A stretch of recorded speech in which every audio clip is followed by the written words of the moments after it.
Attention, please. Eastern Airlines Flight 19, now ready for departure.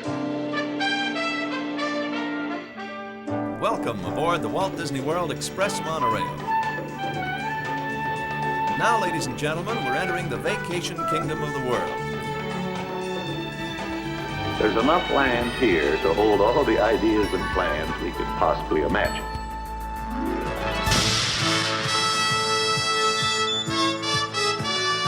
We call it Epcot. Will be our experimental prototype city of tomorrow. Welcome to another episode of the Retro Disney World Podcast, taking you back to the vacation kingdom of the world, the way it was, and the way it is in your memories. All right, welcome to another episode of the Retro Disney World Podcast, the official podcast of the Lake Buena Vista Historical Society. This is episode 67, Pleasure Island Part 2. We'll be taking you back to Pleasure Island did some things, and then they had to real quickly change some things, and Hal's going to lead us through that in a little bit. So I'm your host, Todd McCartney, and sitting in with me, as always, on this month's podcast, coming in from Ohio, Mr. JT Cougar. How you doing tonight, JT? I am great. Recording on a Friday night. It's like a Pleasure Island night almost. That's right. It might be New Year's by the time we get to this. We got about 3.5 hours to go, so probably New Year's when we close this out. We'll do a little countdown. Yeah, that'll be great. All right, and leading us tonight, Mr. Hal Bowers, coming in from Tampa. How you doing tonight, Hal? Aloha. I'm doing really well. Excellent. I'm ready to go. Yeah. You've been doing research on this. I'm excited for this because it's really the second half of Pleasure Island that I remember. And we told the Lenny story last month. Nobody wanted the Lenny shirt, but that's okay.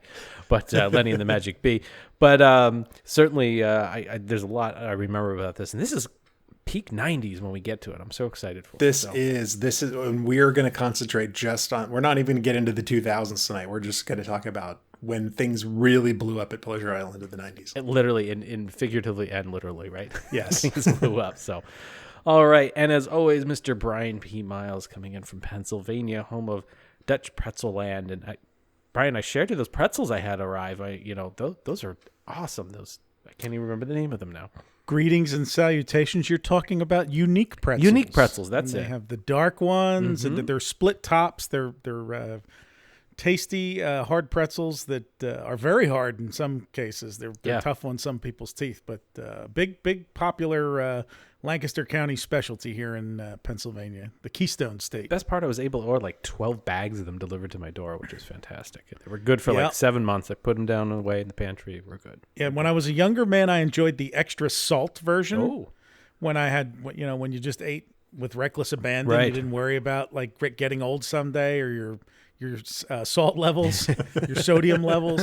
But they were literally, I mean, they're on the site. You can see them. They're just caked in salt, and they were delicious. But I couldn't possibly eat one now. You guys ever go to the sporting event and you get the soft pretzel and it is loaded with salt too? You wind up like you could melt your driveway with it. There's always 3 of them in there. Yes. Though. It's like 3 of them going around. One has all the salt, and then the other have like 2 granules of salt on it, and that's it. Why is it the Keystone State, Brian? Great question. And if I was still in 3rd grade, I'd probably remember. So according to Wikipedia, it's the Keystone State because it was in the middle of the colonies and because Pennsylvania has held a key position in the economic, social, and political development of the United States. And the Keystone is the middle piece of an arch. So you guys are important. There we go. Certainly played our role in history. That's right. Certainly have. Well, JT, did anybody write to us from the Keystone State tonight? Oh boy, from the Keystone State, that I don't know. I don't have these. I don't look at the return address. They don't tell us where they're from. Send your area code and postal address to. You could tell us the IPs. I'm sure that would be the IP addresses would be almost as interesting as the states. I'm sure. Funny. This just in from 195.1. Funny, they're all using a VPN from Canada. I don't know why. All right, so first off, I'm going to take us back to July of 2020 for this one. Ooh, rewind. I actually, sometimes when we get tweets and we get messages, I will do the 2-button press on my iPhone, screenshot it, and save it. Well, this one I just happened to be looking back and found it in Jimmy Tucker. I'm sorry, yours got, in the bottom of the mailbag of my phone, and it's now resurfaced. Jimmy Tucker shared with us a picture of Walt Disney World, The First Decade. The book, it's kind of like got a bluish, tealish cover. He says, hey guys, love the show. I wanted to see if you had more info besides this is from the 10th anniversary. He grabbed it for 75 cents. So does anybody have any info on that book? Have you guys looked through it, leafed through that? Anything about that? Well, I'm sure Hal does, but first off, it's not the 10th anniversary. No, it's not. The 10cennial. Oh. Brian is correct. So yep, that book was a hardcover pictorial souvenir, and they did one with updates about every 10 years. So that one was the first one, the blue cover. Then when Epcot came on, they did a second one. They updated it, and it has I think a green cover with Epcot Center kind of embossed on it, the Spaceship Earth. And then in the next 10 years later, they did a 30-year one. And so, yeah, I don't think they did one no, they did do one at 40. So yeah, they've come out with one of these about every 40 years. And it's kind of like the big 8.5 by 11 hardcover version of their pictorial souvenir. Different format, but lots of pictures. They're really fun to look at because you can really see how, the parks have changed over the years. So 75 cents, that's a great deal. And what they emphasized at the time, you from the makeup of the photos, usually when they're covering current park things, it's fun to go back and say, well, yeah, but it's funny, at the 25th anniversary, they were talking about this, that, and the other thing, all of which are things that are gone from the parks now, but were like a big deal. So I have two of them here. I have one of the ones from 1986, which has it's green with a copper cover on it. And also the 20th, they made another one, which had some blue and silver. I think I remember when I had these two, I would flip through them and try to see what had changed because they wound up using the same photos, similar to the pictorial souvenirs, right? You would flip through and all the pages, they didn't do many edits from time to time. Although I will say the 20th is much bigger, much thicker, because it's got the studios included on it. So I wonder if there's any Pleasure Island in here. The 20th was always sitting in our TV cabinet, back when you had a TV cabinet and, with some shelving and stuff. It was always sitting there just ready to go. And now it's behind me here in the office. It was oak and had a 32-inch Sony sitting in it? Oh, I think we were 27 in that era. 27. Okay, you didn't make it to the 32. Oh, Pleasure Island's in here. Look at this. Yeah. The 20th is in what? 91, right? If I'm 91, doing my math. correct. We carry 10 plus another 10 is 91. Yeah. So it was there. All right, well, Jimmy, you waited long enough. We gave you the answer you're looking for. That's a great find for 75 cents, though, for sure. So now you work your way up the 15th and the 20th. Thanks, Jimmy. Appreciate that. And thanks for being patient. Next one. There's a couple names attached to this email, but I've gathered it's Lainey from Boston. Lainey writes us, her message says, "Success! Thanks, guys. Come on over to Ipswich and we can have clam box clams and then pie for dessert." And she sent us a picture, which Todd and I are on our way. Yeah, we will share this picture. She did a nice background fade. Geez, even the napkin there under the fork and the whole thing. I loved how perfect the whipped cream on top. Doesn't that look like a perfect little dollop on there? Yeah. Just in a slice of lime. And the view from where she was. I hope that's your decks, Lainey. So last month, Lainey asked us for the key lime chiffon pie recipe from the Polynesian of the late 70s, early 80s era.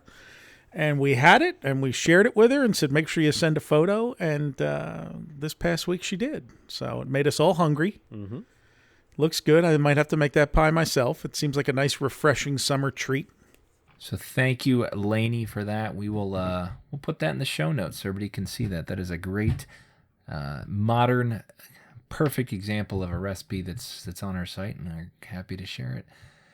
Next up is John Sitarsky. John says, "I was just listening to the most recent podcast. Y'all were talking about different shapes of butter, Mickey, the Walt Disney World logo, the Epcot logo. He remembers the butter at the Brown Derby that was shaped like little derby hats." And as I was reading this, as he said little Brown Derby, I was like, oh my gosh, say little derby hats. And he said it. And I remember those too. He says they were awesome butter, but before the awesome butter, now with the salt. So I do remember that. And I feel like at some point the desserts used to come with derby-shaped chocolates, derby hat-shaped chocolates. I have a vague recollection of that topping like ice cream or pie or something there. And that is opening day restaurant, right? Brown Derby? It is. Yeah, that's one of those ones that I go into and it gives you that good feeling like, oh, this was here when the park opened and here we are. Okay, next up is Paul Zimmerman. He says, hey guys, I was catching up on the last episode, and when you talked about this clown, I had to go look at it because in my mind it didn't look that bad. Upon the seeing boardwalk, it, right? Yeah. Yes, he's referring to Boardwalk. Upon seeing it, I realized my mind was wrong. The slide looks downright horror movie scary, and I'm not someone who was ever afraid of clowns, but I'm writing because it looks like the spitting image of Bozo the Clown from WGN. Bozo? No. B-O-Z-O. Sorry. You've never heard of Bozo the Clown? No. How could you not know who Bozo the Clown is? I don't know. I just don't. How can you call yourself a clown and not know who Bozo is? Hey, man. What are you hassling me for? This is just a gig. It's not my life. I don't know who Bozo is. What, is he a clown? What, is he a clown? What, are you kidding me? Well, what is he? Yes, he's a clown. All right, so what's the big deal? There's millions of clowns. He says, is it a coincidence, or did they license a franchise right to use Bozo? I'm going to guess no, they didn't. I think that just the clown and the boardwalk and the whole thing was just a coincidence. I don't think that was actually Bozo, but I'm sure I could be told I'm wrong like normal on here. That would not seem to be a good use of licensing funds, since, I mean, the clowns are pretty generic, so Yeah, it would be I'm guessing not. It'd be out of theme to do Bozo. Now SpaghettiOs, maybe they licensed them for the hair because it did look like SpaghettiO hair without the meatballs, but it is now all in the dumpster, the last we saw, and it's now Mickey's Keister Coaster. So that's, which I haven't seen in person yet, but definitely slightly more excited to see that than the clown. Nightmare fuel removed, right? Yes. You spit out of this clown's mouth while you swim. We'll always have those two seats, though. Those, like, chairs Yes. inside the boardwalk with the weird faces in them. Oh, Todd. One of them is named Todd. Oh, really? Oh. Yes, if you turn the chair around, it's written on the back. It's named Todd. Did not know that. Next time you're there, Todd, I want a photo. Okay. So next up, and this one, I'm going to read it from an old pal of ours, but this was sent to us from multiple people. Our old buddy Joe Barlow, and Joe, I thought of you the other day as I was walking into our local Menards, and there's a turnstile, and I did a quick double take, hoping you didn't lock it for me to go through the turnstile, and I went through safely. Joe says he's enjoying the podcast at Pinocchio Village House. There is an upstairs seating outside on the patio, and above the outdoor seating, he says the whole table holds 2 to 3. You can set up and people watch, see the merry-go-round, the carousel. Unfortunately, it's not always open. And Joe, that is the outside area, but there is also, we had a lot of responses on the indoor seating. Yeah, we got emails and tweets, and I got direct messages and texts. I've assured them next time I will stick to my guns, because I'm like, there's an upstairs eating. Everybody shouted me down last month, and so I immediately retreated, figuring I must have had it confused with something else, because I think I've only eaten in there once or twice in 30 some years, so I wasn't like, it wasn't a hill I was ready to die on, but I'm glad to have been vindicated. Yes, so there is upstairs, seasonal outside sounds like possibly, and it's smaller, but it is there. So thanks everybody for the update, the correction, and we'll see you upstairs at Pinocchio's Village House one day for sure. We'll have our next event there, and it'll hold 10 of people. Squeeze in, everybody. Next up, and this is another one where I feel like we had a few people on a similar tone, similar subject. This is from Linda Rodriguez. Linda actually left us a voicemail. And Linda, the one thing she said, actually, I'm just calling to make sure that everybody's okay, because typically, you usually do a podcast every month. And it's been about 6 weeks and she hasn't heard from us. So we didn't all perish in a plane crash or a car accident in an old station wagon by Ford. We did what was the last episode? Retro Food? Retro Food Part 2, yeah. Yeah, Retro Food Part 2. Then we did Movie Night, and we kind of just doing what we do. Just had some stuff in between there, and now we're back. So What was before Retro Food? That was the big gap, though. Pleasure Island Part 1. It's really all my fault, JT. That is correct. It's Hal's fault. Between doing this, between all the research on this, and then having my microphone backwards the last time, and who knows what else, I threw off the whole schedule. So I'm taking accountability for this, and I promise that the next episode, Pleasure Island Part 3, will be much faster incoming than the gap between this one. So plan for it in August. There we go. And we do have some new editing tweaks to the software that we did so that we can process things faster too, which we've learned a lot of things over the past couple of years. So the editing is going much faster now. Once we secure the time to do it, that's the challenge. That's the thing, the time. So thanks, Linda, for reaching out. Thanks to everybody else. Oh, and one last thing, JT, to all the people who tweeted me about the German restaurant that I mentioned, as the ones that were in malls in the Orlando area, we actually did have several people tweet saying, like, was it Wunderbar? Was it? There's a surprising number of small German restaurants in malls still across America, so this must have been a big thing at one point. Rick Note sent a tweet mentioning that there is still a Mr. Dunderbox in the Lehigh Valley Mall in Pennsylvania. So that's the one that I ate at then. That's the one that you know. I had no idea. Is that the one you were talking about? Yes. So that used to be a chain in the 70s and 80s. There was one at the Altamont Mall. I found out, confirmed. That's where I remember seeing it. There was one at a mall in Daytona Beach, which apparently after the downturn of popularity of German restaurants, somebody bought. It looks like the Dunderbox chain kind of went under, and then the franchise owners bought out the restaurants from the franchisee and then went independent, and some kept the Dunderbox name and some didn't. But the one in Daytona, now that beer is hugely popular, it got so popular that they actually ran out of space in their mall store, and they've now opened a freestanding Dunderbox in Daytona, and it's humongously popular. So here's a funny thing that I remember now that you're jogging my memory and connecting the two. When I ate there, which was a good 3 or 4 years ago, I probably have pictures somewhere, the menu had the orange wheat beer that they serve at Germany and Epcot that everybody likes. That's the grapefruit Schafferhofer. Okay, so on the menu at this place in Allentown, it's as only served elsewhere at Epcot Center in the German Pavilion. And I was like, oh, all right, look at this. Now I'm going to have to find it because that's surprising because I can buy that at my local grocery store here in a 4-pack. Like it's. Could you buy it 4 years ago or 5 years ago? I don't know, but it's pretty common now. And there's even an orange, or they have a different flavor now too, not just grapefruit. There's something else. Dunderback's Market Cafe is the one that's in the Lehigh Valley Mall. That's the one I went to, and obviously we were talking about the same place. It's amazing. The more you know. Here's the beer menu. Hang on, I'm going to look it up since we're here.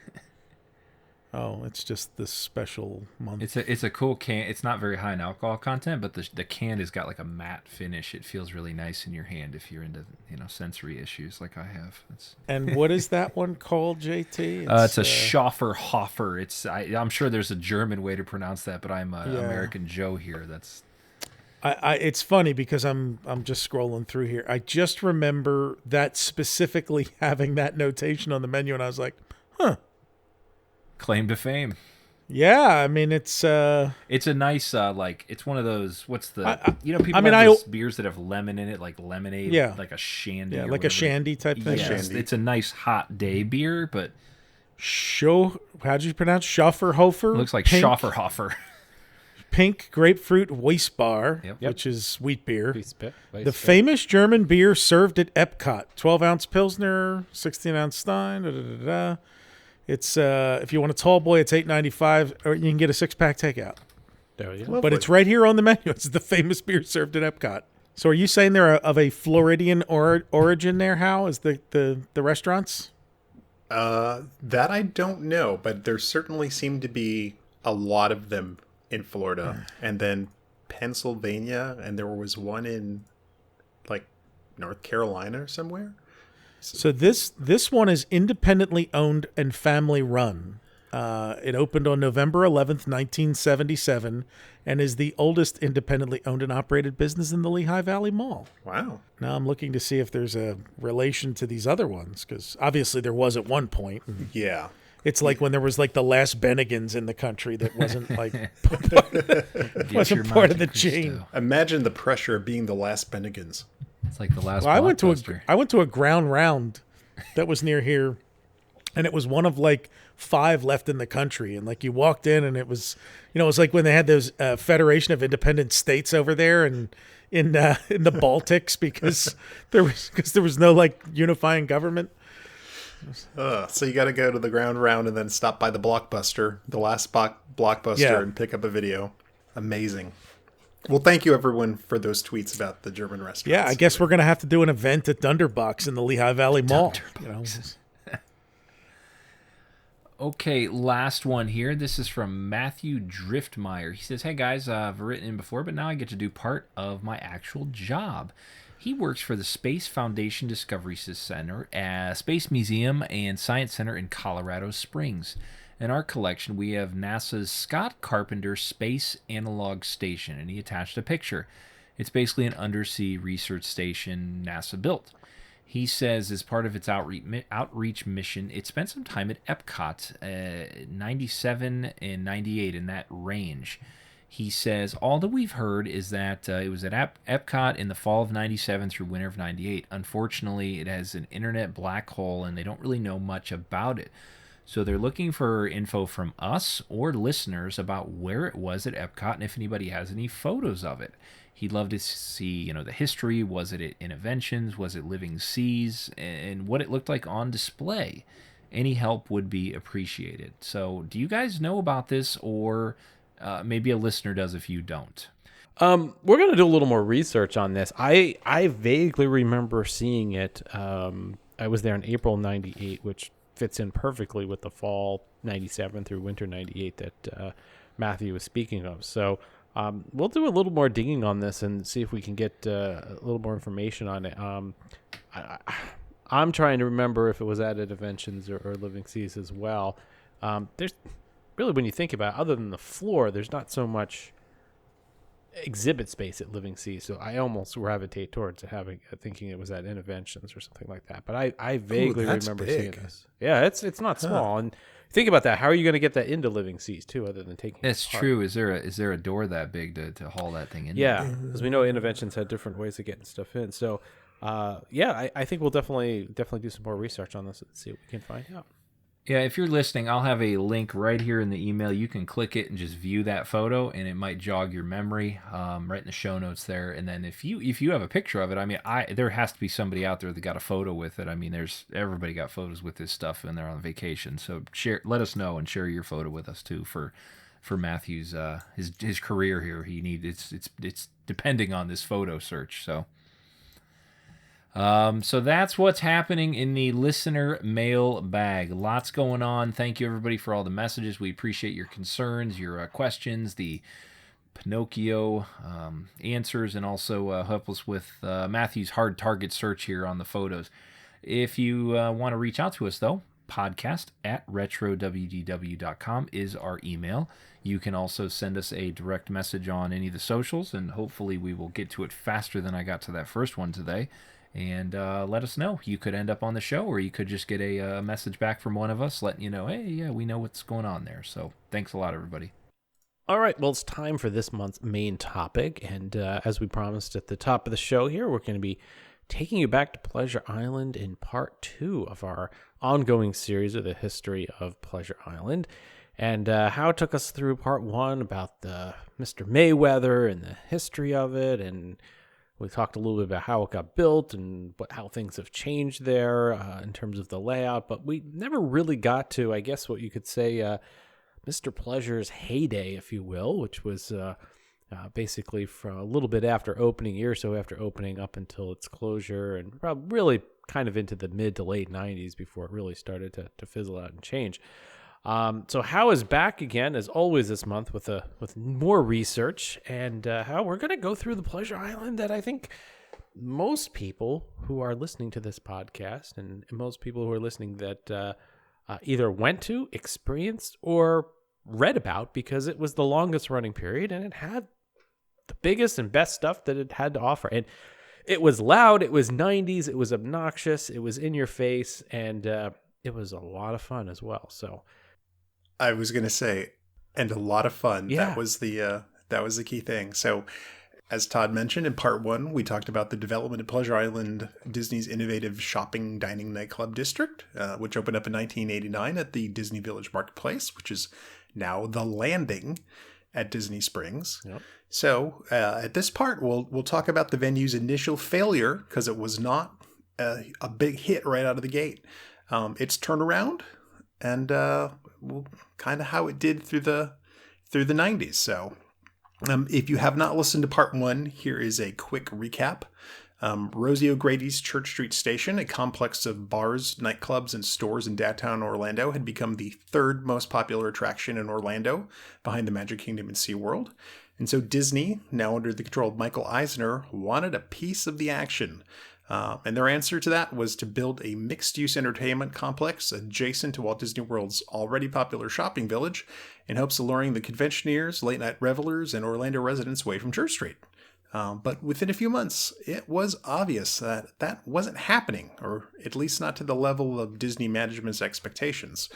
Pleasure Island was making a jackass out of them.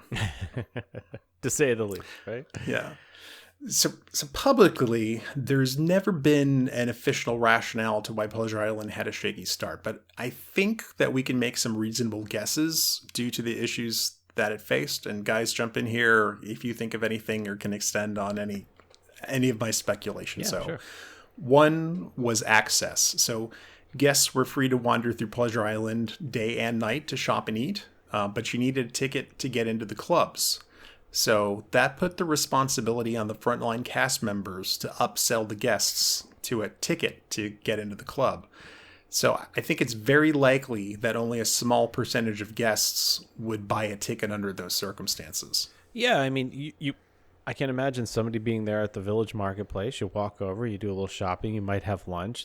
Well, why am I going to come back tonight? I'm going back to my hotel. I'm going to rest. We're going to the parks tomorrow. What's in it for me? Yeah, if you don't know what Pleasure Island is and you're just it just looks like another set of buildings. And then when you go up to the door of this place, someone's like, no, you need a ticket. You're like, oh, okay, well, never mind. And then you just keep walking. It's really interesting, and the dynamic that still continued after it was more successful, of something that is totally different at night than it is during the day, and the access is totally different during the day than it is at night. It's foreign to most people who are visiting Walt Disney World. Everything there has always been open during the day, and this was initially you had to get that word out that it was indeed different and was indeed changing as the day wore on. Yeah, it's true. Yeah, that's tough. Another thing was the pricing. So at opening, Pleasure Island had 3 tiers of pricing. You could do 1 club for $6, 3 clubs for $10, or all 6 clubs for $14.95. And if you have an e-ticket on a Tuesday, that's a good point. How that's confusing right there, right? Just it is. Like, where am I going to go? Yeah, and if you don't know anything about the clubs, it's like then you're just kind of guessing. Yeah. Okay, which one of these is good? You don't know. And you walk in, it's like, this isn't my type, and I'm out of here. Yeah. I just blew $10. Yeah, so the $14.95, that would be $32.20 in today's dollars once a month. So if you think about it, if you walked into a place and they're like, oh, it's $32, would you? Yeah, and I think you mentioned on the last episode about this that a standard club cover back then was $3 or $4, right? Yeah, it was. Yeah. Were there minimums too? Drink minimums? There were not. Okay. There were not. And by contrast, Rosie O'Grady's was like a pay one price and get into all the clubs for free. Mm-hmm. So if you're trying to compete directly with Rosie O'Grady's, having that different kind of a pricing structure I think puts you at a disadvantage. Now, did moving them to, because Pleasure Island really became one of those fun in the sun or fun tickets or add-on tickets later on where, half was River Country, half was Pleasure Island. Do you feel that was part of the marketing to get it there too, where you buy your River Country ticket or your Typhoon ticket? Because there were where they were split on each side, right? Or you got, you bought a 7-day ticket and you got 7 fun visits, and not only was Typhoon Lagoon or River Country built in, but you could go to Pleasure Island in one of these. So that a method to get them in too? I mean, I will say that is certainly a tactic to get people to show. If you just give them admission somewhere, that's certainly going to be an incentive for them to go and visit. Sure. And it gives more quote unquote value to the ticket you're buying, if from a perception standpoint. When you're standing there at the Epcot ticket booth, the kids are yelling at you, it's 95 degrees, and you got to get the family inside. All right, we'll go with the one that gets us into Pleasure Island. Just give me everything. Exactly. Yeah, kids can't go in, but they don't even know. Yeah, and I think the third thing that was kind of difficult for them was the fact that there were kids in bars and around alcohol. So even though Rick Rothschild intended Pleasure Island to be a place for families to visit, the type of crowd that visited Church Street Station likely found the presence of kids and clubs like off-putting. Like, you're there to dance and have fun and meet a lady or be out with your lady or your guy, and you don't want a 6-year-old staring at you while you're. So when it first opened, how, refresh me, was it 21 and up only when it opened, then it went to 18 and up and 21 for alcohol? When it opened, it was all ages. You could take in kids, there were still some restrictions in the clubs themselves, like you had to be 21 to go into Mannequins, but now this sort of no kids free-for-all really only lasted for about a year. And after that, they went back to the previous policy of letting kids onto the island who were under 18. But they had to be accompanied by adults, and they still had age restrictions in clubs like Cage and Mannequins, where you had to be 21 and over only. So I don't know if Disney themselves maybe felt like they pushed the envelope a little bit too far. Maybe they thought things got out of hand, so they kept the outdoor liquor stands that were available outside of the attractions, but they kind of pulled back on things like the ice luges and the buckets of beer outside. And so I think they found, what was a good balance between profitability and social acceptability that they went forward with from that point on. Eisner put together a team and informed people both inside and outside of the company to fix Pleasure Island. And in charge of that transition is a gentleman named Arthur Levitt, who met Michael Eisner in 1984 while Levitt was working as a furniture salesman and Eisner was couch shopping. Well, okay, that's a good way. I mean, every great executive story has a beginning, right? Yeah. So somehow Levitt managed to talk himself into having dinner with Eisner that day. And by the end of dinner, he was hired as the director of corporate projects and eventually became Eisner and Frank Wells' assistant. That's amazing. Isn't it crazy? He had no formal business training, but Eisner just liked his chutzpah. And there's a quote from Eisner in an article about Levitt saying that, in the first meeting, Eisner recognized that this guy was a talent. And so they nurtured him for 3 years as their assistant. And when they needed someone to manage this turnaround for Pleasure Island, they chose him, even though he had no business knowledge at all. He had a degree in marine biology, but I guess he knew how to get stuff done. That's amazing. Yeah. So joining that team was a gentleman by the name of Robert McCarthy, who managed nightclubs in Minneapolis and Atlanta before joining Walt Disney World's resort division in 1989 to manage high-volume restaurants. So I assume he probably handled the food and beverage side of things. And then Arthur Levitt hired a concert promoter from California named Rick Baseman to, quoting Mr. Baseman, go this place up. And Todd, I'm sorry, but I know you'll have to bleep we'll put the that. Beep in. That's okay. That's okay. It's such a good quote. It's perfect. I had to leave that in there. Absolutely. So they and their team, began a 3-year-long program to reimagine Pleasure Island into the more profitable form that we finally look back on today. After almost a year of unprofitable operation, Pleasure Island started making big changes, and the first order of business was to completely close off access to the island at 7 p.m. and require a ticket to enter it. So guests could still eat at Portobello Yacht Club or Fireworks Factory or the Empress Facility for free, but passing through the newly installed turnstiles required a ticket famously sold from the booths converted from the Fort Wilderness Railroad passenger trains. I was going to insert that there, Hal, if you didn't, but I knew you were on it. So yes, that is one of the things we talked about on our Fort Wilderness Railroad episode way back when. There were some of the cars that were converted into ticket booths. So they were really cool too. And for $9.99, revelers could now access all of the island's clubs for a single price. I love that you said revelers, because that's only a term that is used one night a year. So children under 18 were no longer allowed onto the island at all. So no kids. And all of the unique experience that were offered to parentless teens that we talked about in the first episode were either modified or completely eliminated. So Zephyr's Rock and Roller Dome removed the roller skating rentals, and it became Zephyr's Rock and Roll Beach Club, which means they only had to change the neon part of the sign because they could leave the rest of it alone. Do you know if they started to hype any of the child services at this time too? What was the Neverland over at Polynesian? Actually, I have several Pleasure Island brochures in front of me, and yes, they do actually mention the Neverland Club. They do, yes. On the back of one of them. Yep. Right, because then the question becomes, well, if the kids aren't allowed, what the heck do I do with them? Right. No, that is really interesting. They closed that gap. And kids, this was before the days you could set half of these kids in front of a tablet or an Xbox and let them go to town for 7 hours while 5, 6, 7 hours while mom and dad went out dancing and a nice dinner out. So that's true. Neverland Club had to be something. I mean, they always had the stuff. We talked about the pirate excursion, right? The Coke bottle and the digging on the island and all that stuff. So absolutely. Still, this was really, really important at this time. And I'm sure it's in house notes, but this is the gap until they opened Disney Quest. And Disney Quest, which was a fun visit, in addition to the water parks and Pleasure Island, the admission to Disney Quest was tacked on there.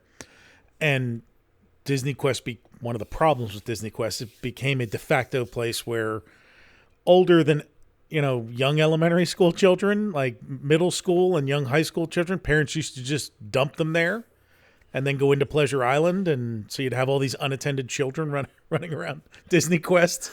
Sounds wonderful. Yeah, well, I was never a fan. Actually, while we're talking about Zephyrs, not to go off into one of my asides, but actually, I finally got some confirmation / I guess, what do you call it? Like busting of an old Disney myth. Oh. So for years, I had heard that the reason that roller skating had stopped at Pleasure Island was because the daughter of a high-powered Orlando lawyer broke her leg, and the family sued Disney, and that made them shut it off. Now, like a lot of rumors, there was a degree of truth to it, but Wayne Hunt, whose company Hunt Design created the logos and signage for Pleasure Island, actually set the record straight for me. What happened was a Disney legal executive broke his leg on the opening night of Zephyrs. So that's the origin of the story. That's the wrong guy to have break his leg. Yeah, really. Totally the wrong guy. That's not who you want breaking legs.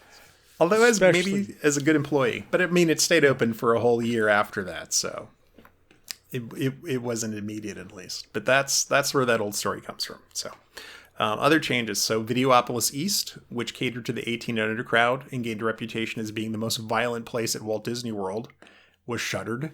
I always used to hear rumors about fights that broke out in the club.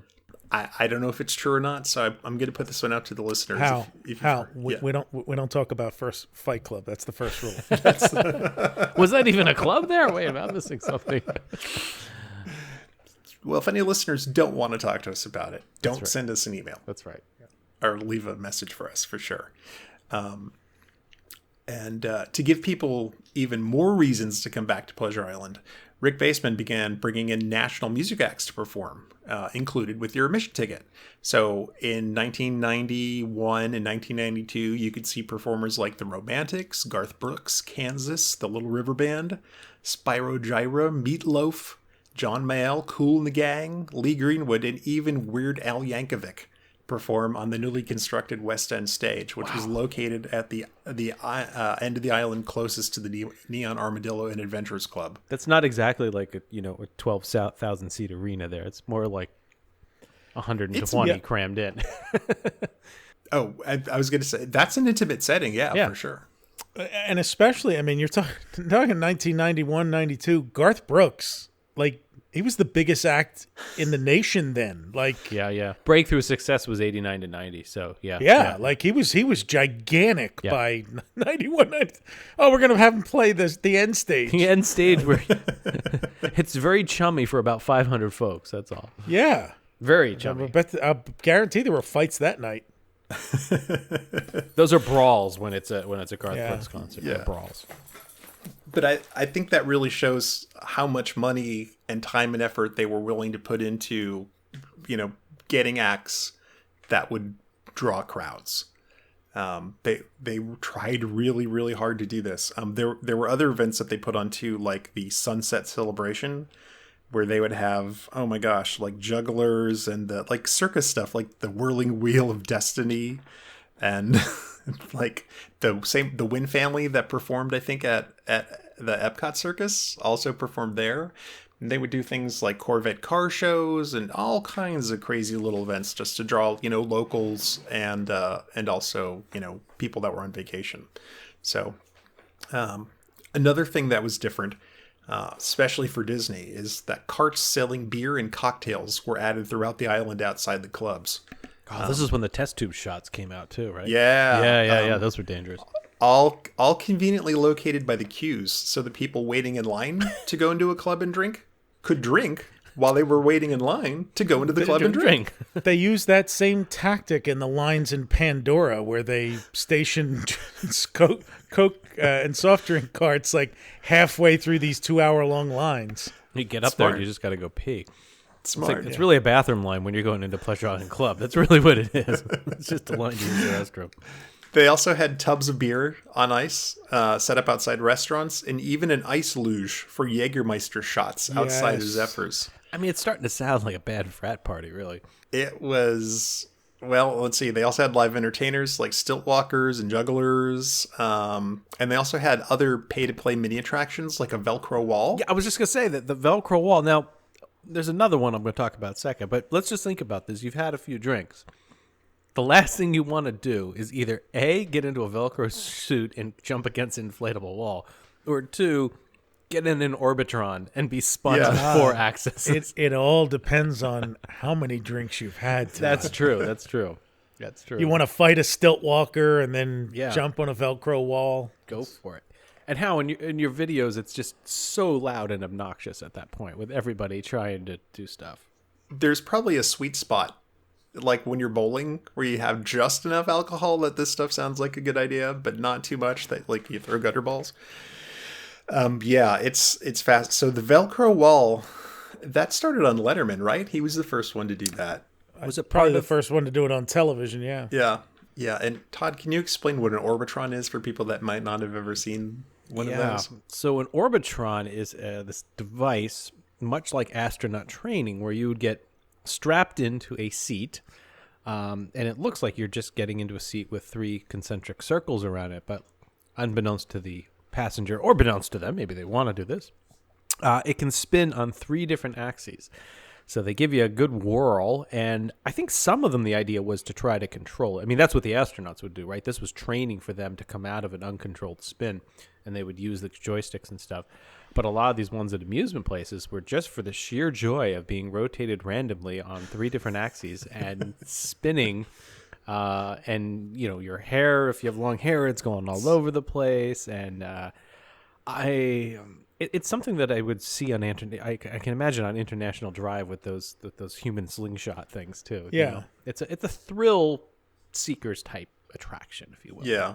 Oh, and we should probably mention for the Velcro wall, it was literally like an inflatable wall about 20 foot tall that had the positive side of Velcro, I think, on it, the hook side. It had the rough side, I believe. The rough side, and then you would, when you paid your money, they would put you into like a jumpsuit that was covered in Velcro, and then you would bounce on like the inflatable part of it and then hit the wall and try to get yourself as high as possible. Yeah, high or turned or like whatever position you want to be in. So that was, and those were upcharges. You had to pay like $5 or $6 or something to do that. They had the strongman bell too, where you take the hammer and whack it and You know, Yeah, trying to hit that. that's an ancient carnival carnival trick. attraction. Yeah, it was very carny. Yeah, they had guess your weight people. Oh, did they? Really? Yeah. The Velcro thing for our younger listeners was in the Disney. I think it was Disney. Blank Check. He had one of those at his house. Karen Duffy. Great movie. He had it, and it looked so cool until you saw like you could barely run in the thing and like get a couple bounces and then like just stick against the wall. You kind of look like you're in one of those sumo suits that they have. Yes, it's like one of those. How we talked about Lenny and the Magic Bee last month. Lenny and the Magic Bee was that frog thing where you'd pay a couple bucks, you'd whack the lily pad, or you'd whack the pad and try to throw the rubber frog, land it in a lily or something on this water pond. That was down in the end. I think that was down near Neon Armadillo actually, or Beach Club. It was down near Beach Club. Yeah, that makes sense. There was a whole bunch of carny type stuff games. down there. Yeah. But as you said, it was loud and crazy. But people were eating it up at that time. So it's let's streetmosphere, right? It's streetmosphere. It is, right? Absolutely. And you think about it. The shops, there really weren't a lot of shops there if they were open. There were a couple places to eat, but you were there to go to the clubs. So this was a way to keep money coming in as you were moving from club to club. So it was really brilliant marketing when you think about it. Exactly. Just more, and what it really felt like there was just a party. You were in the middle of this giant party everywhere, all the time. Let's see. So besides the national acts that we mentioned, there were also a staple of regular performers that took to the West End stage, and their performances would be broadcast on televisions placed throughout the island, which in turn would make you go like, "Oh, where's that?" And then it would keep you moving from place to place instead of getting stuck in any particular location for too long. So just all kinds of brilliant thoughts about moving people around. And I want to give a shout out to Curtis N. Porter on Twitter, who asked me if we would talk about the band Panama tonight. And since we're talking about all the bands that appeared at Pleasure Island, there were a lot of, I assume, local or probably regional bands that played. So I just want to do a quick rundown of some of the bands that you might have seen at Pleasure Island if you were there in the 1990s. And how can you put an asterisk next to those that are still available for events and occasions? Yes, we should do that. So let's see. At Zephyrs and the Rock and Roll Beach Club, you could have seen Paradise, Sound Society, The Front, Panama, who actually wasn't a Van Halen cover band. That was my first thought. But no, they did a whole bunch of stuff. Tremors, Vergy, and Right on Cue. Overnight Express, Soundtracks with an X, Joe Trippy and Fantasy, Aerial View, and Sketches. At the Neon Armadillo, you could see Dave Durham and the Bull Durham Band. So these were Hipshot. These were the ones at the actual venues, clubs. yeah. Okay, so these were kind of the regulars clubs that filled in between the big names. Right. So Hipshot, Rodeo Drive, or I wonder if it was Rodeo Drive. I don't know. Important pronunciation distinction. Blue River. I love this one. Comstock Lode. Lode. Like as in an ore load. Yeah, I think so. Yeah. At the West End stage, you could have seen Gibraltar. I bet they could really rock. I love this. I don't know anything about this band, but I'm fascinated by the name. Yathu Yindi and High C. Wow. Spelled like the drink? High-C. Yeah. It had to be like a rap group or something, is it? I need to bring things down for a bit. Okay. Joe Trippy of Kissimmee, Florida, died peacefully in his sleep Sunday, March 17th, 2019. Oh.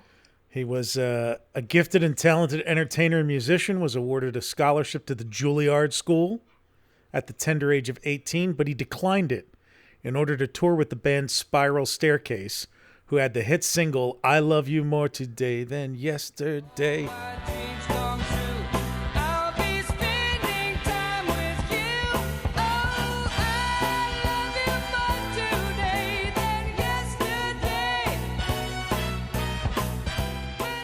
Joe may best be remembered for time spent in Miami Beach at his home away from home, the Poodle Lounge at the Fontainebleau, in addition to his shows at Disney's Beach Club and Pleasure Island.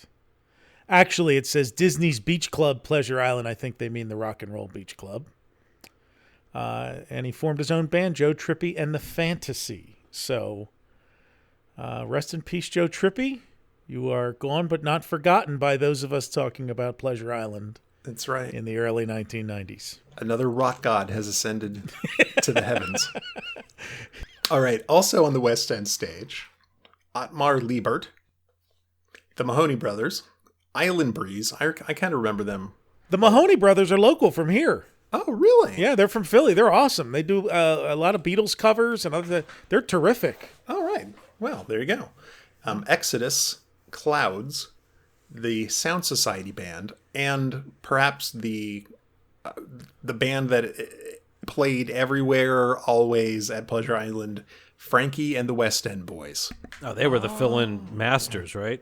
Yeah. They could be on a stage in a moment's notice across the island. You need someone? Get Frankie on the phone for me. Frankie will be down there in a minute. Don't worry, the West End Boys are almost there.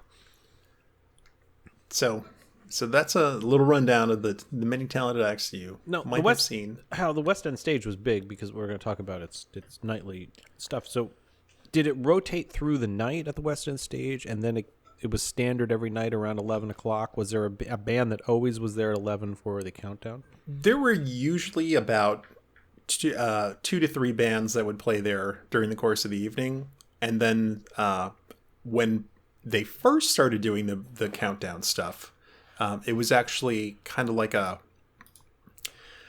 New Orleans style street band. Okay.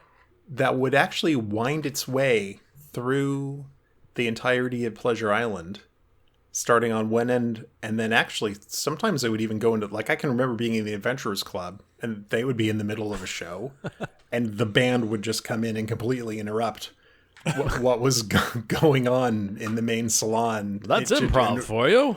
Yeah, in order to try to get people to come out to the New Year's Eve.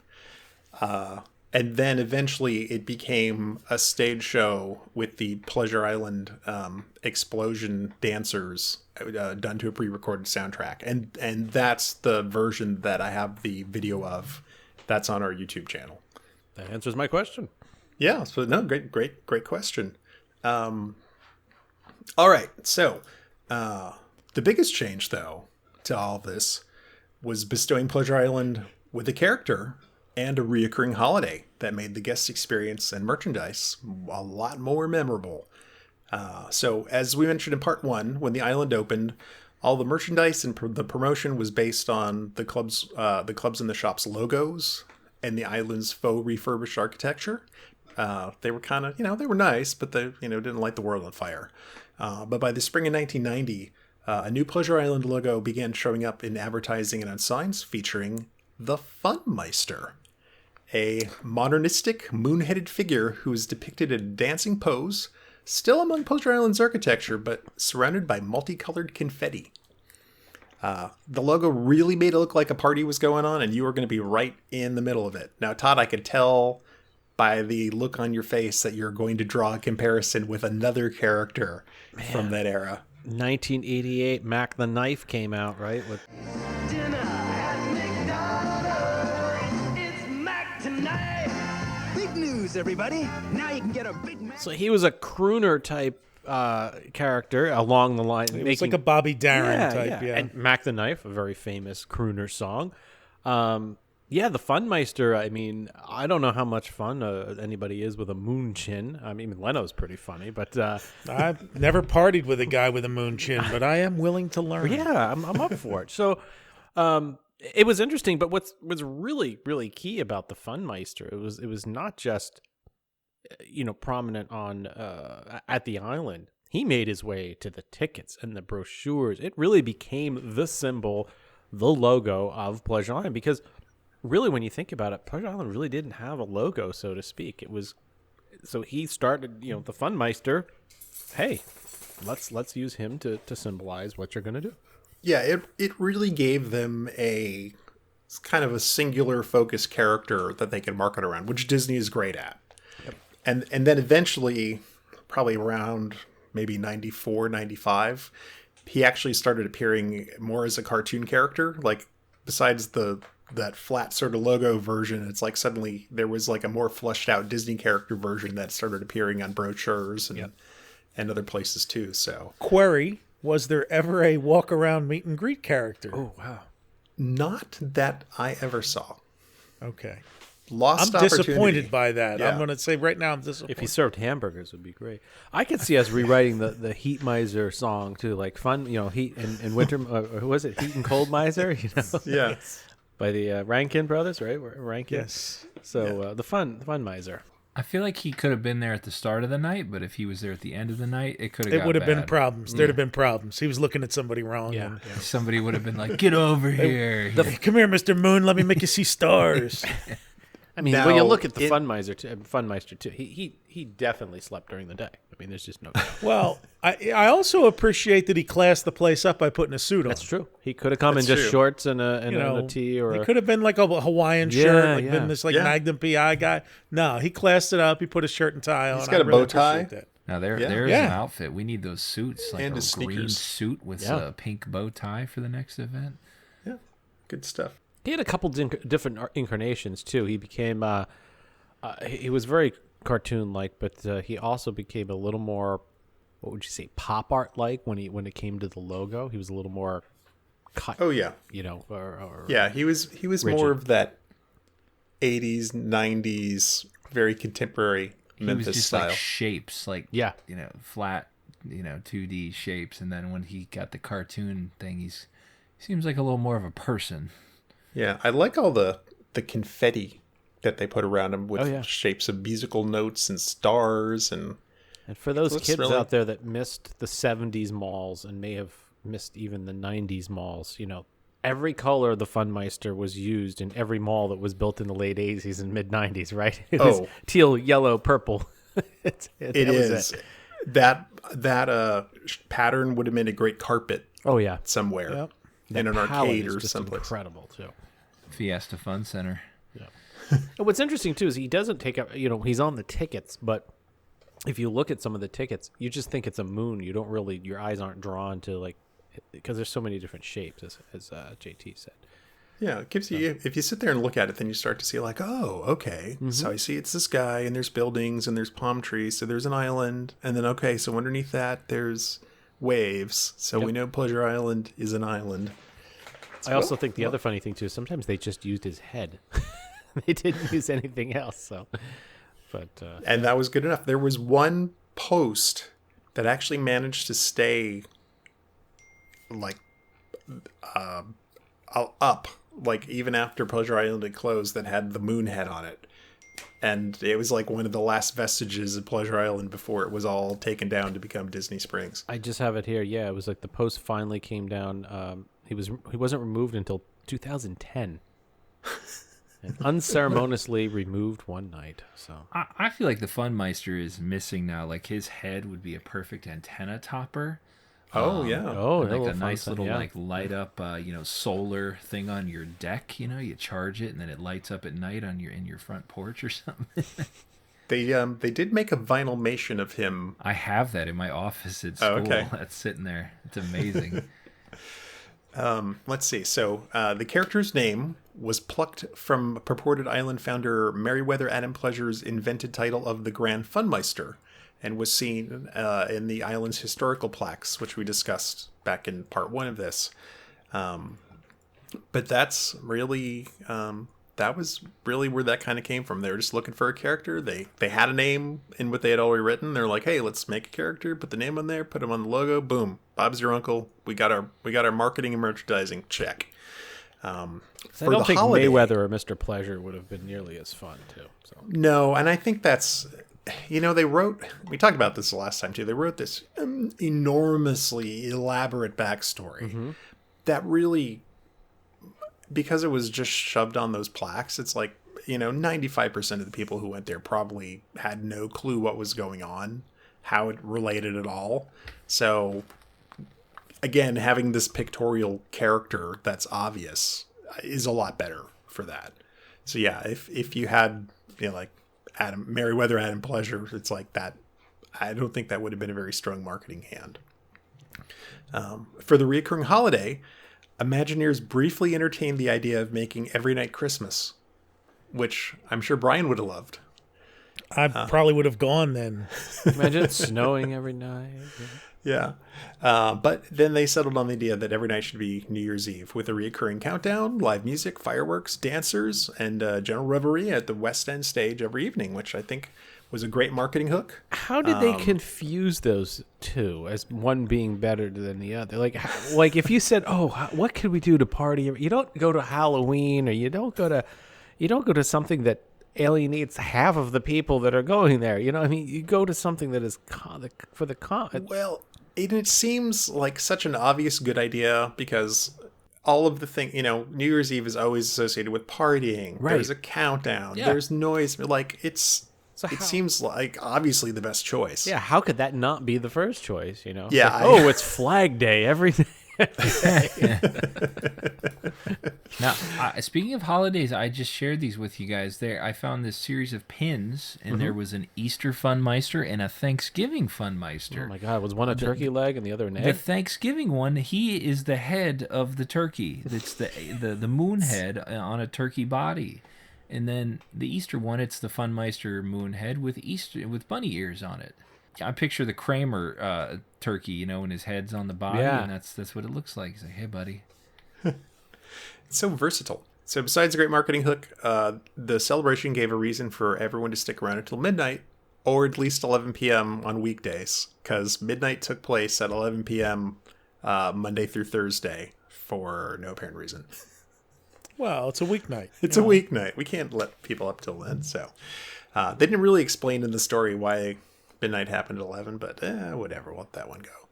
I would guess, I'm going to venture here, that it has something to do with them knowing that part of their crowd, well, one, the locals had to get up and go to work in the morning, but especially the visiting conventioneers had to get up and make their convention in the morning. So running it till midnight was probably less enticing. True. Now, Pleasure Island was often open till 2 a.m., so maybe it's just they did the celebration. They might have shut down. Maybe they shut down at 1 on the weekdays instead of on. And as I'm assuming, it's like the parks too. There's a certain demographic of people that are there that once the fireworks and the celebration happens, they take off. Yeah. And then the real commandos take over. They got 3 more hours here to hit the clubs. That's right. And then we're going to the Laughing Kookaburra after this because it doesn't close wasn't that the one that was open till like 5? Yeah. Over at in Buena Vista Village. You could call them and they'd pull a bottle for you or something. That's what Joe Barlow told us last month, is that they would call ahead because last call there was, I forget, maybe it was 2. But they would call over and you could order things by phone, like at 1:45, and they would set all your drinks up so that you could come in after 2 and finish them. Oh my God, that's fantastic. It's terrific. So this story of the Funmeister and the nightly observances of New Year's Eve, they were kind of needlessly and somewhat awkwardly retconned into the Pleasure Island backstory, where in the story now, Pleasure meets a tribe of Indians named I-4 that already live on the property, and they tell him about this Funmeister god, and they give him a totem, which became the logo. And then there's a separate idea of how Pleasure started celebrating New Year's Eve every night after his daughter Miriam was born in February, which broke the pattern of Pleasure and his 2 sons being born on New Year's Eve. So in order to keep this lie going that all of his kids would be born on New Year's, he had to make New Year's every night. I'm lost. Yeah, it's too much. I don't know how that story would have any effect on bringing in more tourists, but the rest of the changes absolutely did. Pleasure Island became a hit. People flocked there, and the more uninhibited atmosphere really got them. They drank and they drank and they drank. So I remember going there during this era, and if people have an issue with drunks walking around Epcot Center, they would have hated Pleasure Island at this time. There's always a cleanup on aisle 4. Because, oh my gosh, because the alcohol was available everywhere, people were literally drinking everywhere, and you would see people. I would see people that were just absolutely trashed all the time. But mission accomplished. they started making money. As Pleasure Island grew in popularity, the shops and the clubs continued to evolve to meet the expectations of the crowds. So on April 7th, 1990, the teen dance club Videopolis East reopened as Cage, which was a European house music club. Inside, they kept the chain link fences and the TV monitors from Videopolis, and they actually had down in the sort of the basement, because everything was built on sort of 2 stories there. They had those like lightning jars from the spaceship Earth when you first get on the cars, and there's those little effects that are like in the walls as you're supposedly going into the time machine. So you could walk up right next to those and see what those looked like, which was pretty cool. And that club became a favorite for the 21 and over alternative music fans, because that was really one of the few places in Central and West Florida where you could even hear that kind of music. So it was like all that like bum, bum, bum, bum, bum, bum, house stuff from the early 90s that, I don't know. Yeah. Are you ready for this? Yeah. Yeah. Up the jam. So that only lasted about 2 years. That closed in January of 1993. And depending on who you talk to, it was either because the house music crowd was notorious for bringing drugs into the club, or it was because they just weren't spending enough money on drinks to make the club profitable. Or both. Or both, right? Maybe both. That club closed and reopened as the 70s Club, and then finally got its permanent name, 8 Tracks. The 70s Club, huh? That was the original working name for What a name.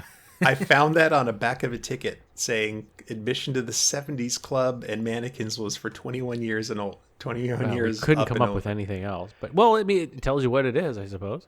Yeah, maybe it was like chicken and fish. It was the placeholder until they could come up with 8 Tracks. Whatever they wanted to call it. So 8 Tracks is a brilliant name, right? Yeah. Oh, perfect. And with an X, so that way it's trademarkable. It's absolutely. Yep. 8 Tracks got some minor interior design upgrades, but more importantly, it was a hit with the baby boomer crowds who weren't as interested in hearing the latest music at Mannequins and had plenty of spending money for sugary drinks with names like the Bell Bottom.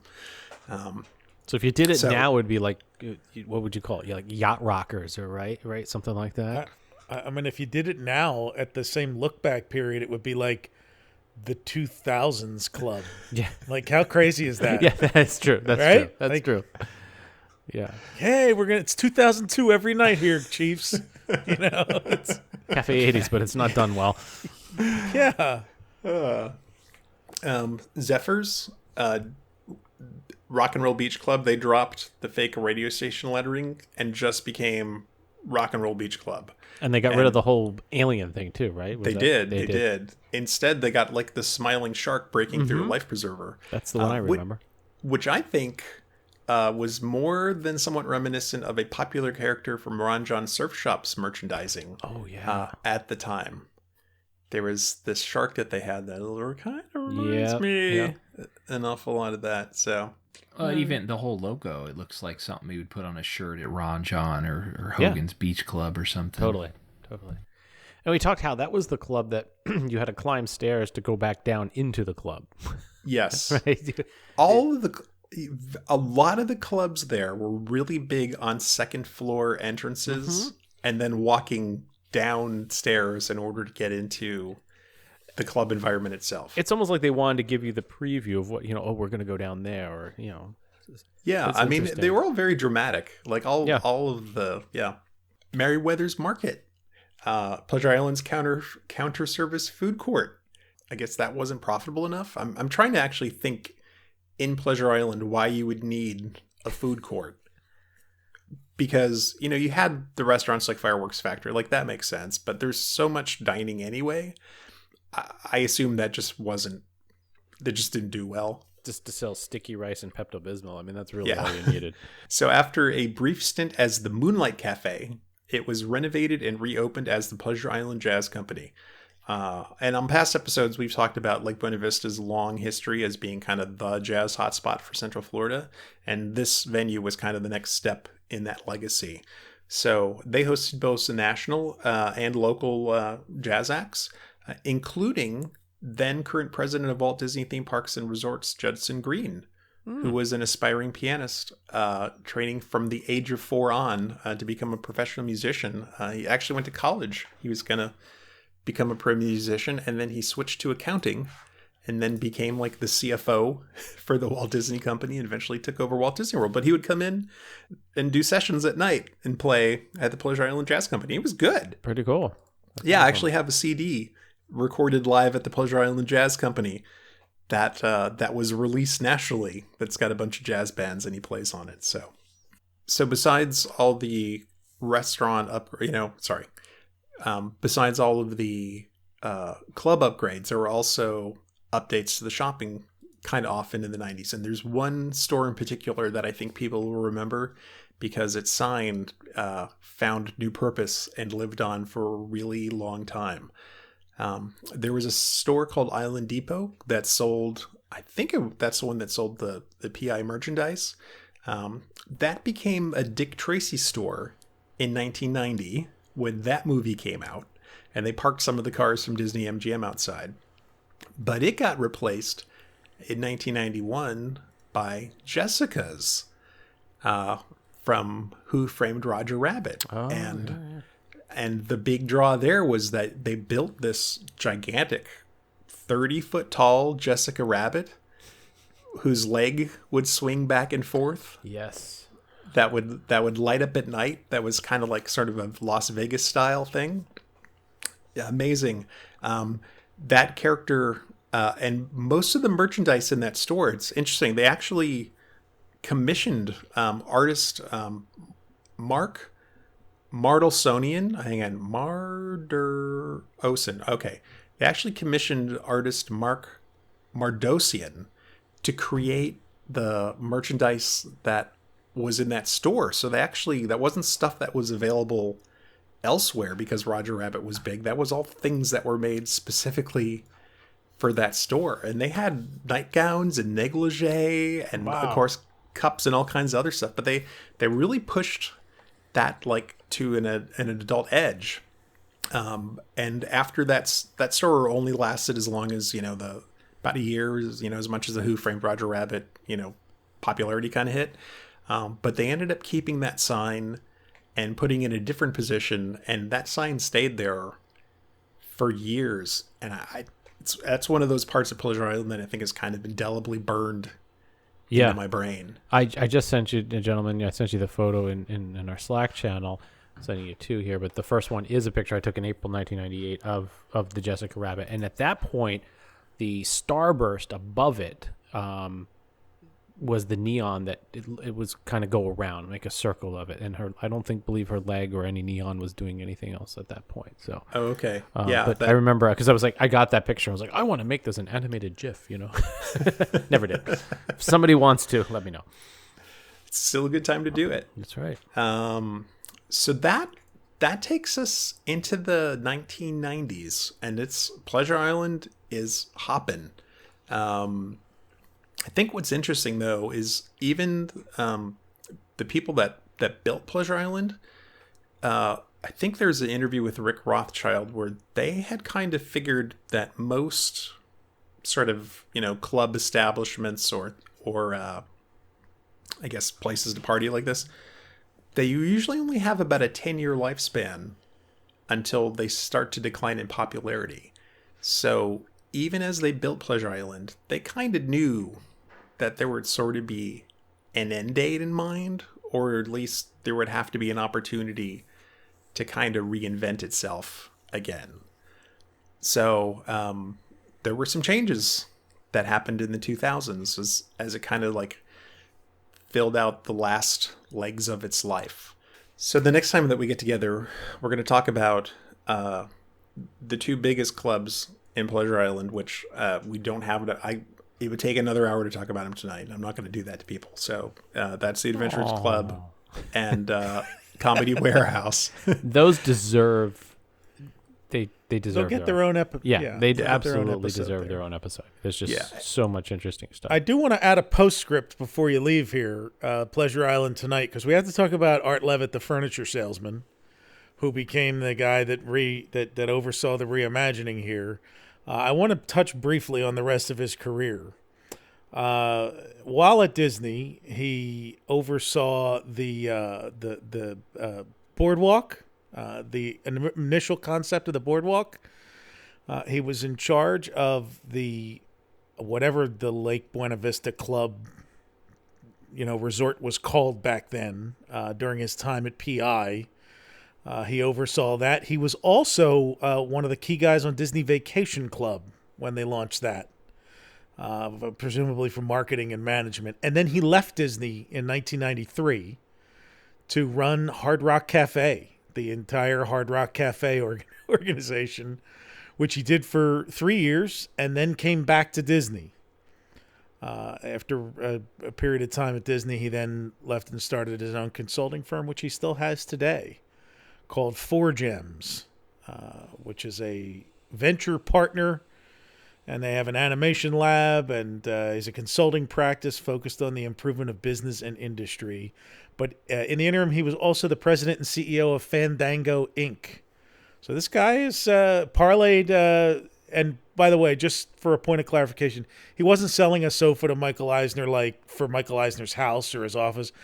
Michael Eisner was there buying sofas, like furniture, on behalf of Disney. Oh, okay. So it wasn't like he walked into Bergman's furniture store. It was like on the corner in LA. I was like, "Hey, I need a new settee for my dining room." So it was an institutional sale.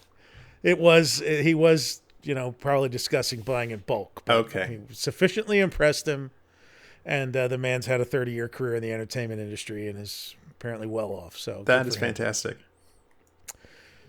Well, we're going to have to try to talk to him now, aren't we? We're going to have to at least buy a sofa from him. It would have been better than that sofa at Retro Magic, I'm sure. That was a nice sofa. So sinky. And on that note, we will listen to the countdown to New Year's Eve. Oh yeah, we got to do that. That's excited. How many of you guys did who went there and participated in the countdown? I was one of them. I was there. I did it. 98. When did the countdown end? Did they do it until at 0? No. He means when did they stop doing it chronologically? Like what year? Did it last until 2008 when they closed Pleasure Island, or had it been cut off earlier than that to save money on fireworks?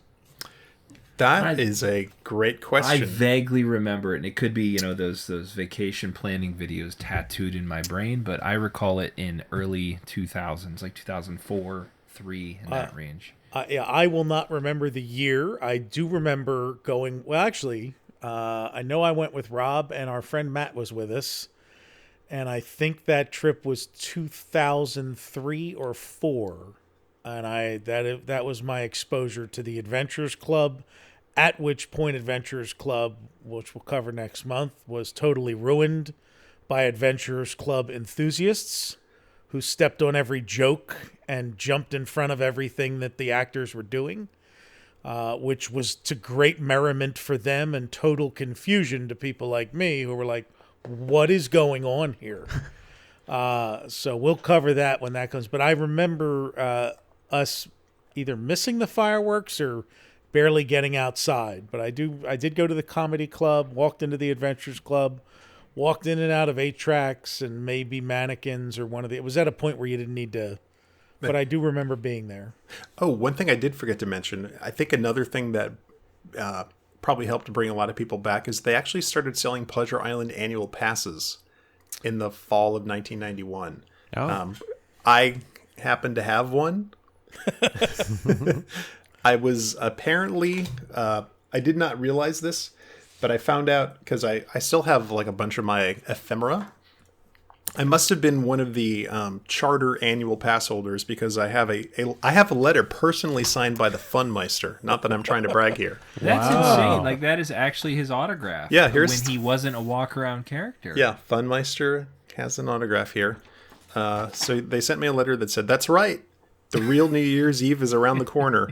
And of course, as a Pleasure Island Charter annual pass holder, you've no doubt become familiar with celebrating New Year's Eve in April, August, and December. And they kind of run down all of the exciting things, that they did, and they tell you, hey, on December 9th, Mark Cohen is performing his hit "Walking in Memphis."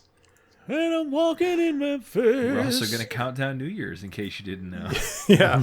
And so they remind you, they like, don't miss a beat. Make sure you renew your Pleasure Island annual pass anytime before December 31st, 1994. You want to guess what the regular price was? $29. For an annual pass? For a Pleasure Island only annual pass. It was pretty cheap. $79. No. For the first year, it was $24.95. Damn. You get unlimited Wasn't visits. it like $20 to go in for one night? Like, it was $9.99 to go in for one night. So, but what if you wanted to go to like 3 clubs? Well, so they moved over to the flat rate pricing.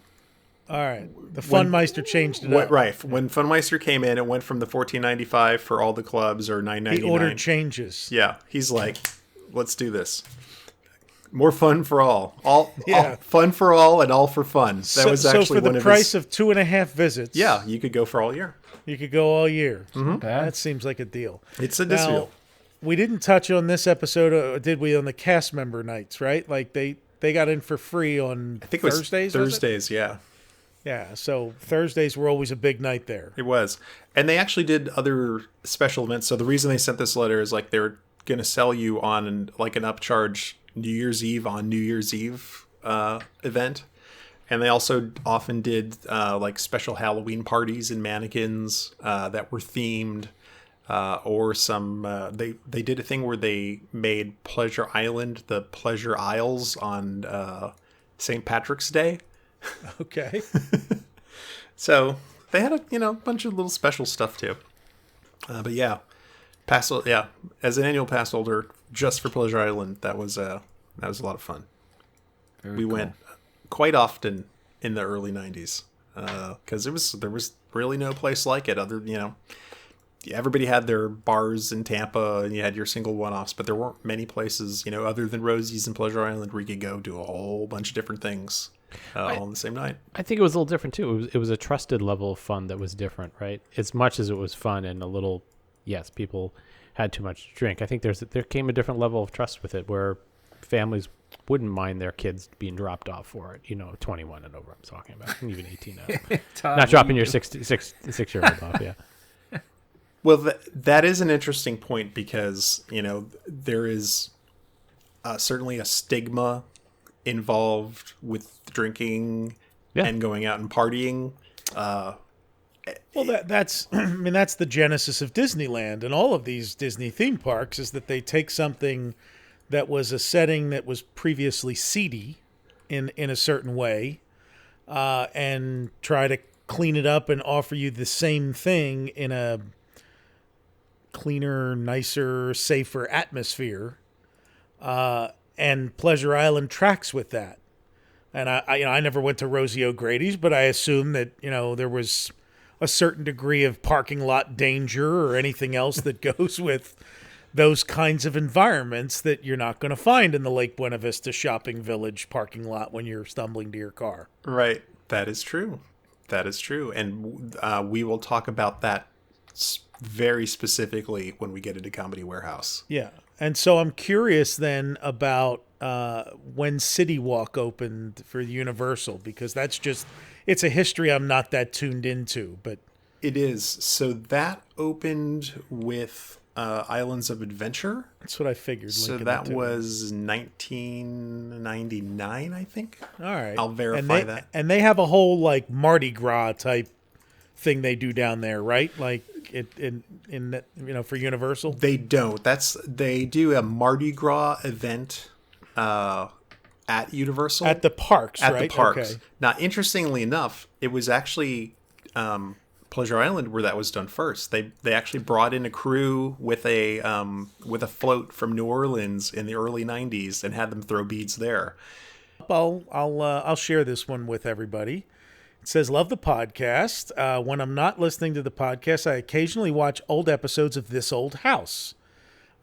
And what appears to be in the background of one of the shots is from this old house is the float decorations that formerly hung in the Sassagoula Float Works, I never say that right, at Port Orleans French Quarter. I've attached the screenshots and a poor quality photo of the figure from before the dining room, before it was undecorated. They took away some of the New Orleans theming there.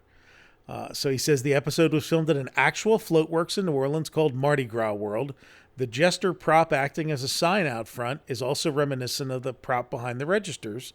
And I'm calling the prop in question, I can't pronounce, Dionysius? D-I-O... Dionysus. Yeah, okay. Yeah. On account of his grapes. Another figure looks familiar, but I couldn't recognize his existence. Maybe you'll recognize him. He sent us a series of questions. Do you know if the Imagineers sourced some of the floats and props from Port Orleans or if the props were made for Disney? My family thinks it can't possibly be the same prop. I disagree. Well, clearly looking at the photos, which we'll share with the show notes, they're the exact same thing. Absolutely. I mean, it's the same mold, the same design. They're the same. So, and the funny thing is the guy's head also looks like the ghost of Christmas Future in the Muppet Christmas Carol. It's like that giant bearded head. But I don't think that's who it is. I think it's Mardi Gras World is a tourist attraction located in New Orleans. Guest tour a 300,000 square foot working warehouse where floats are made for Mardi Gras parades. There we go. So it's legit. Stage our own Mardi Gras. Every parade. month we have like another ad to our road trip, right? Yeah. We're going to be like Charles Kuralt. We'll just all pile into a motorhome, and right. we'll spend like 3 years driving around the country on the road from 1 million downloads worth of podcasts that we've picked up things where we need to go and stuff we need to check out. Well, thank you, gentlemen, and thank you, Hal, for doing all this research. I know you're not done with it by any means, as you mentioned. We're going to be going back to we got more to talk about, Adventures Club and Mannequins and other things, but. It was a great place. I had a great time. I know then Planet Hollywood came in a little later. Then we had the addition of Downtown Disney, and it really started that it wasn't its own thing anymore. It became a pass-through to get to Downtown Disney, which was interesting how that all changed. It sort of became this weird, it was a pickle in the middle. But originally the only thing on the other side of it was the AMC theaters. Yeah. Yeah, and then they built the West Side. Yeah, and then as soon as West Side came in, it's like, oh, that's fancier than this thing that's in the middle. It's all Gloria Estefan's fault. People would just blow through Pleasure Island during the day and like not even stop at any of the shops. It was like just this DMZ you had to walk through between the two parts that you wanted to be in. Yeah. And now it's kind of like, well, now what do we do? So, excellent. Well, again, Hal, thank you very much for your time putting that all together. Appreciate it. How do we have any new designs actually for our shirts and such? Anything new coming out? I have to look. I know we got a ton of great suggestions, and I got to go through. I apologize. I have been busy doing actual works stuff after a year. There's no room for that, Hal. Yes. We'll have none of that here. But I know we have. I know we have some. Had got some great suggestions, so I'm going to go through and actually, if you have suggested shirts in the past other than Zippy the Spoon Boy, and I've sounded enthusiastic about it on the show, please drop us a line at podcast@retrowdw.com and jog my memory so I can create a list and start making some more shirts for everybody. We don't want Lenny and the Magic Bee. We're not doing that one. I didn't hear a call out for that one and Zippy. So they're basically on the same plane. So. That's on my B list. Yeah, it really is. When we get to it. When nothing else is selling, then we bring out Lenny. So, all right. Well, we appreciate everybody listening. We should let everybody know too. By the time this podcast drops, we'll have done another movie night. But as always, keep an eye on us on Twitter, Facebook, Instagram. Where we're having home movie nights. We do those from time to time, where we preview some of the movies that we've seen and let them run in entirety after we've transferred them and digitally restored them. After you listen to this one, hopefully you've been able to join us for Attack of the 50-Foot Reels, which is coming up just next week. Or you can always go back and watch them after the fact. Absolutely. Go back and watch it. Attack of the 50-Foot Reels is just as it sounds. It's all 50-foot reels that people took. It was like the only 3 minutes that they took of their entire vacation. and we have some great ones in there. And we just got a lot back recently, too. I just restored a number of different films. I've got another couple reels to go out. So, and as always, it is years of the film, part 2 here in 2021, and we're constantly posting new videos and films. So there's a bunch of new films coming out, and then every week something new comes out, and we're plowing through Howe's backlog too. And we had Mark Marcusi sent us things, so those are coming out. So much great stuff. And I just had a listener today coordinate sending me 3 sets of slides from his family vacations in the 70s and 80s. I think the last one he said was 91. Oh, okay. He has a set of slides, so they're being shipped from Delaware up to me so that we'll scan and restore them and send them back to the fella, but we'll share them with everybody in our archive. And if you have slide sets from your family vacations to Walt Disney World, by all means, get in touch with us, and we'll arrange to scan those and restore them and get them back to you and do a nice job with it. And we do that at no cost, so consider that. Don't send us any Panaview slides or professionally done tourist souvenir slides. Those have all been converted and are out there. But your own personally taken slides, we'd love to do that. And I also at this time want to shout out and thank you to volunteers. We put a call out for volunteers. We put a call out for volunteers frequently. But we did it on a movie night a little while back. We've had a few volunteers knocking out updated show notes on some of our older shows. They're going back and listening and giving it the dictionary treatment, really going through and chronicling everything we talk about and making sure the links are updated, everything like that. We have people tagging photos for us in our, we have our archive is approaching, I think, 13,000 photos now that we've restored and uploaded. I've added 300 or 400 more in the last couple of weeks from sets that have come in. Brian just keeps giving us more work to do. yeah, it's great. But really, if you're interested in volunteering, we've got a pretty simple sheet that we send you that tells you how to do either of those things. So just reach out to us, and I'll be happy to sign you up and get you help in doing that stuff. But I really do have to thank the folks who've been doing it and helping us out. It's really been a big help. All right, and if you can't volunteer, as always, we do appreciate any donations and support you can give us at retrowdw.com/support us or at lbbhistory.org/donate. All proceeds that we receive going to keeping the show on the air, allowing us to buy slides, as Brian talked about, films, and in this case, JT Cougar's microphone broke. He's using his emergency backup, so we're going to get him a new one for next month. So you sound good tonight. I'm having trouble with the radar, sir. That's how he's going to sound. That's right. So anyway, we will be back next month. I have actually been researching a topic. We're going to dive into Magic Journeys, as well as the ImageWorks, which was just above the Journey into Imagination ride. So, what park was that in, Tom? It was in 2, actually, officially. That's right. It was 2 for Magic Journeys. So we'll talk about that. We'll talk about what went in afterwards a little bit. So we've got that lined up. We have an interview lined up for it. So it's going to be a great show. We're going to get that to you in the next month or so. All right. Well, with that, thank you very much for listening. Give us a shout out on iTunes if you can, or wherever your favorite podcasting app is. Thanks for listening, and we'll be back next month. With that, Brian, take us out. Follow the Lake Buena Vista Historical Society on Twitter and Instagram at LBV History, and on the web at lbvhistory.org. For all things Retro Disney World, including exclusive merchandise, visit us on the web at retrowdw.com, and on Twitter, Instagram, and Facebook at RetroWDW. And follow our hosts, Todd McCartney, on Twitter at WDWMS, Hal Bowers on Twitter and Instagram at GoAwayGreen, JT Cougar on Twitter at LS1JT, and on YouTube at Rubber City Motoring, and on the web at rubbercitymotoring.com.